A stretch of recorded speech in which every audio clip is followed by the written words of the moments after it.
Tsaka hinahayaan ko siya ang Pero gumalang. hindi na bago yon kahit nung nagpa-sexy ka na? Or medyo Hindi, noon naligaw kasi- ka ba ng landas noon? Actually, ang ligaw ko lang naman, aaminin ko naman talaga, dadaan din yan sa pagkalalaki mo. Eh, syempre, minsan, nagkakaroon ka ng kaunting kasalanan na maglandi-landi ka ng konti. Oo. Hindi ko naman nilalahat ng pagkalandi, no? Eh, syempre, may asawa na ako. No, naikwento na lang natin gawa ng nakaraan na. May lumandi ba sa yung bading? Ang landi kasi ng bading, okay lang yan, gawa ng kinakaibigan ko naman sila. Kaya yung mga bakla na wala na yung kanilang Elia sa akin, gawa ng kaibigan ko na. Ako daw kay Elia Ford. Ewan ko lang, pag nadikitan ko na sa likod.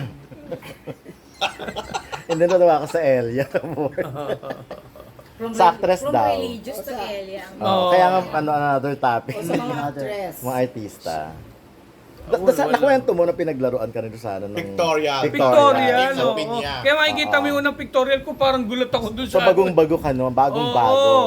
Tapos ka, sa school ako, doon sa De Ocampo, meron doon isang parang bilihan ng fishball. Nandun yung aking, sabi mo kaklase ko, Jeff, ikaw yun ha! Doon sa dyaryo. Nakaganon ako, nakabrief ako. Paano naman to si Osang?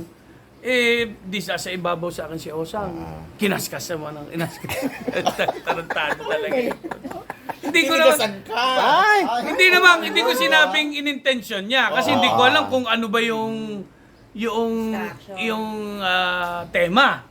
Kasi hindi ko alam kung talagang Kasi nga, first pictorial mo ba yan? lumapat o whatever. Basta't ang naramdaman ko, iba, syempre first time. Oo. Maputang ina. Ilang taon ka noon? O, 18. Oo nga, kasi nag-aaral pa Di eh. ba yung parang nagmamasahe siya yung kagabi?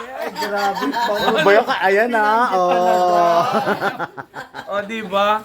So, 18 years old ako noon, syempre, mapusok pa ako. Syempre, tsaka hindi ko alam. Baka ngayon, pag makikita nyo nga yung pictorial ko, first pictorial. Alam ko yun, naka-white brief. Brief! Oo, white talaga dati. Baka sinadya yun para lumabas yung reaction.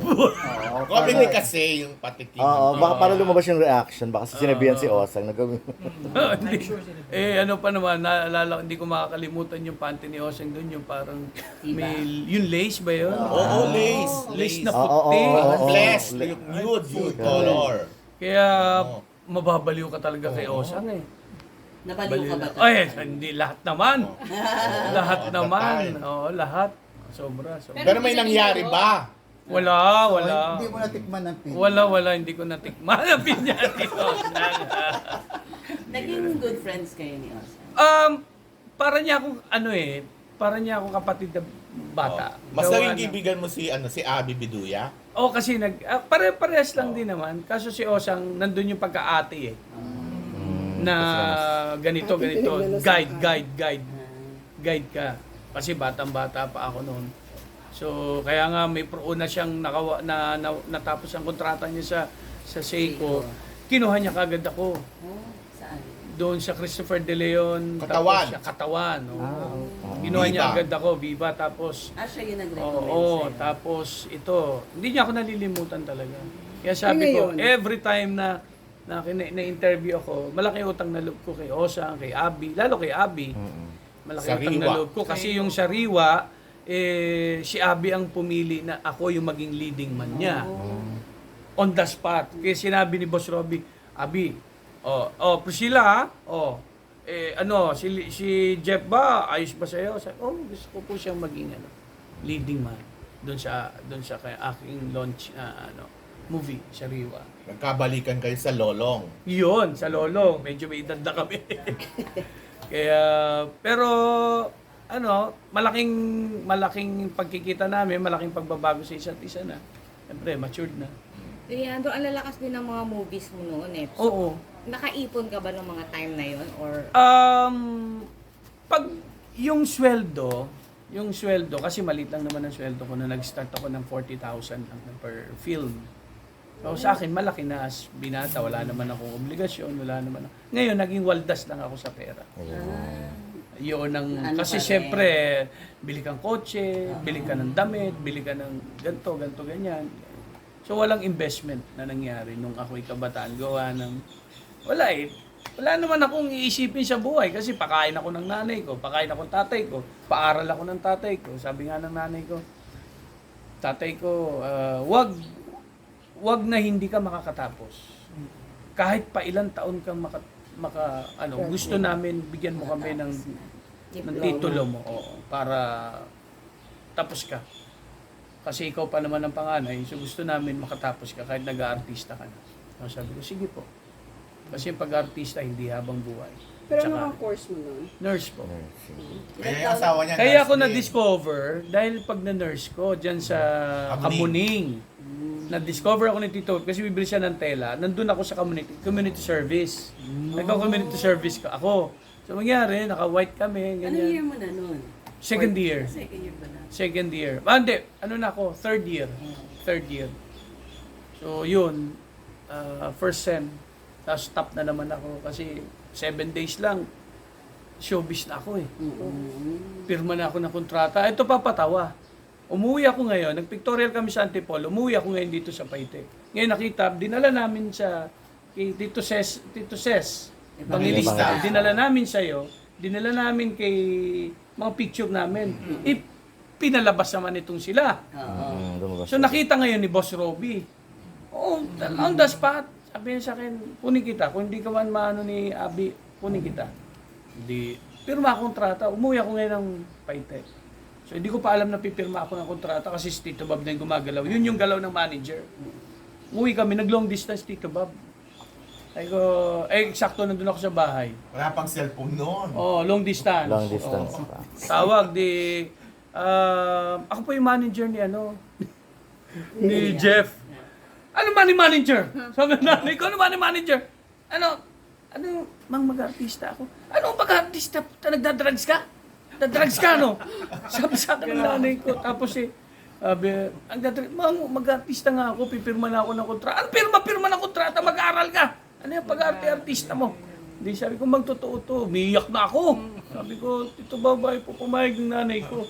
Sabi ko, di, pipirma ako, usapin ko.